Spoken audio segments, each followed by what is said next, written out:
Si Vladimir Putin ay ilang buwan na nangakong nakalika siya ng isang bagay na hindi kayang pigilan ng kahit anong bansa sa kanluran.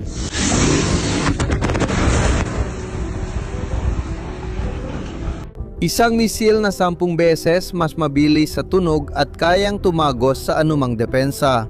At sa gabi ng ika-23 hanggang ika-24 ng Mayo, ginamit niya ang sandatang ito laban sa Ukraine sa ikatlong pagkakataon mula na magsimula ang digmaan. Ang resulta? $50 milyong ang ginastos para sirain ang isang hanay ng mga garahe sa Bila Cherkva. Pero ang halos walang nagsasabi ay, sa parehong gabi, nagpakawala ang Rusya ng pangalawang Oreshnik. At tungkol dito, wala silang kinumpirma, wala silang ipinaliwanag at nanatiling tahimik talaga sila. At alam mo ba kung bakit nila ginawa yon? Dahil ang nangyari sa pangalawang misil na ito ay naglalantad ng kahinaan na ayaw ipakita ni Putin kanino man. Para maintindihan mo ang laki ng nangyari, dapat mong malaman ang ipinangako ni Putin at kailan niya ipinakilala ang Oreshnik sa mundo noong Nobyembre ng 2024. Inilunsad ng Rusya ang Oreshnik sa unang pagkakataon laban sa Dnipro sa Ukraine. Pagkatapos, lumabas si Putin sa TV para ipaliwanag ang ibig sabihin noon. Sabi niya, imposibleng mapigilan yon dahil lumilipad ito ng mahigit 10 beses sa bilis ng tunog at kayang sirain ng mga bunker sa ilalim at lahat ng nasa ibabaw ng lupa. At pagkatapos ay lumampas pa siya. Hinamon niya ang kanluran sa publiko. Sinabi niya na pwedeng pumili ng target sa Kyiv ang mga bansa ng kanlurang alyansang militar, ilagay ang lahat ng magagamit na depensang panghimpapawid at ipapaputok niya ang Oreshnik. Tingnan natin kung anong mangyayari, sabi ni Putin. Handa kami para sa eksperimento. Isa itong napakalaking pustahan at isang napakakongkretong pangako. Ngunit may detalye na halos di nababanggit. Ang mismong kagawaran ng depensa ng Estados Unidos ay itinuring ang Oreshnik bilang eksperimental na sandata. Ibig sabihin, hindi pa ito handang sandata kundi prototipo pa lang na sinusubukan sa totoong labanan. Parang naglabas ka ng kotse na hindi mo na sinubukan ng kaligtasan, pero sinasabi mong ito na ang pinakamahusay sa mundo. Pag naintindihan mo yon, mas magkakaroon ng saysay ang lahat.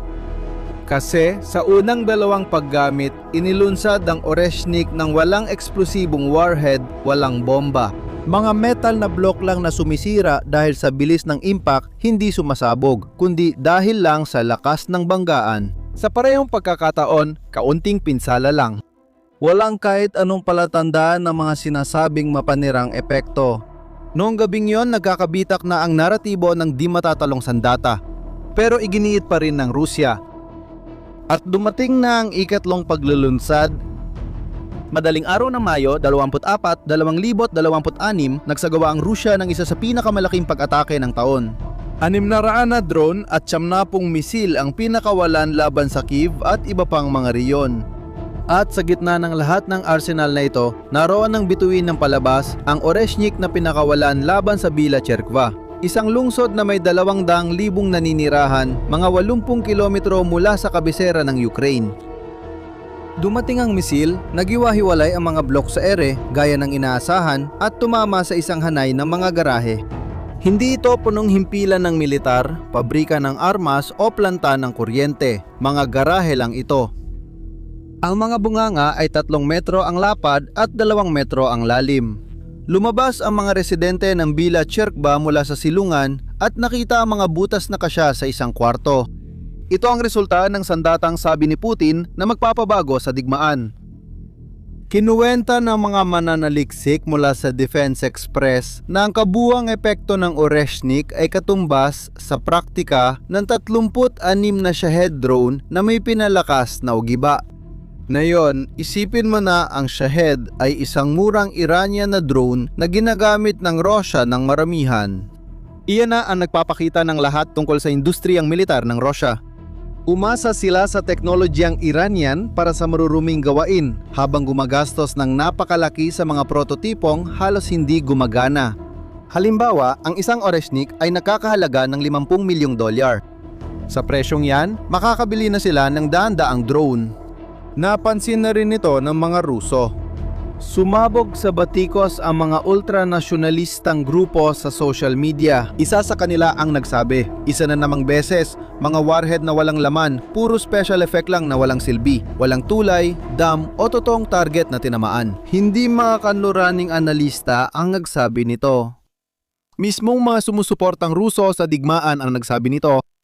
Hindi man lang na-impress kahit ang supporters sa sandatang ginamit ni Putin para takutin ang Europa. Pero hindi yon ang pinakamalaking problema ng gabi. Dahil habang pinag-uusapan ng mundo ang pag-atake sa mga garahe, may mas nagsisiwalat na nangyayari ng tahimik. At ang tanong na walang nagtatanong ay simple lang, bakit nanatiling tahimik ang Russia tungkol sa mga sumunod na nangyari? May open source intelligence na nakakita ng palatandaan ng pangalawang Oreshnik na inilunsad din ng gabing yon ilang oras matapos ang una. Pero ang isang iyon ay hindi kailanman kinumpirma ng Russia. Tahimik na tahimik. Ang ipinapakita ng mga video at pagsusuri ay ang pangalawang Oreshnik na ito ay pumalya habang lumilipad at bumagsak sa loob ng teritoryong okupado ng Russia sa rehiyon ng Donetsk, malapit sa mga lungsod ng Avdiivka at Yasinovata na nasa ilalim ng kontrol ng Russia. Habang nakatutok pa rin ang mundo sa mga larawan ng mga garahe, bumabagsak naman ang mga piraso ng mismong misil ng Russia sa kanilang mga posisyon. Tahimik ang gobyerno ng Russia. May ilang pagsusuri na hindi isinasantabi na posibleng tinamaan mismo ang mga puwersa ng Russia. Kinumpirma ng Instituto para sa Pag-aaral ng Digmaan, isa sa pinakarespetadong organisasyon ng pagsusuri militar sa mundo, ang interpretasyong ito. Kung makumpirma ang pangalawang paglulunsad, isa sa bawat 4 na Oreshnik na ginamit sa digmaan ay pumalpak. 25% ang pumalpak. Sa isang misil na ipinakilala ni Putin bilang pinaka-advanced na sandata sa mundo. At alam mo ba kung ano ang mas masama pa sa kwentong ito? Pinakamagandang paliwanag kung bakit ito pumapalya ay ang pinakasimple. Pumalya ang misil dahil hindi ito maayos na ginawa. Samantala, marami nang sinasabi ang pananahimik ng gobyernong Ruso. Parang kinukumpirma na rila. Kapag gumagana, ipinagmamalaki nila ito. Kapag pumalpak, tinatago nila at nananahimik lang. At ang mga epekto nito ay lampas pa sa gabing iyon. Tingnan mo, ang Rusya ay gumagawa ng mga 5 Oreshnik kada taon. Isa kada 2 buwan, isa itong napakabihirang sandata, sobrang mahal, ginagamit para magdulot ng takot. Ang layunin nito ay psikolohikal na epekto, hindi pagkawasak. Pero nakadepende sa isang bagay ang epektong yon. Ang paniniwala ng misil ay talagang gaya ng sinasabi ni Putin. Ngayon, unti-unti nang nawawala ang paniniwalang yon. Sa 3 beses ng paggamit, pareho ang pattern. Malaki ang pangako, maliit ang resulta. At ngayon, may pagkabigo na sinusubukang itago ng Rusya. May totoong epekto ito dahil pinapanood ito ng mga kaalyado at kalaban nila. Sa bawat pagkakataon ng isang sandatang hindi matatalo ay hindi natutupad ang ipinangako, lumiit ang kredibilidad ng Rusya. Ang mga bansa na umaasa sa lakas militar ng Rusya para maramdaman ang proteksyon ay nasasaksihan mismo kung ano talaga ang halaga ng lakas na yon sa totoong buhay.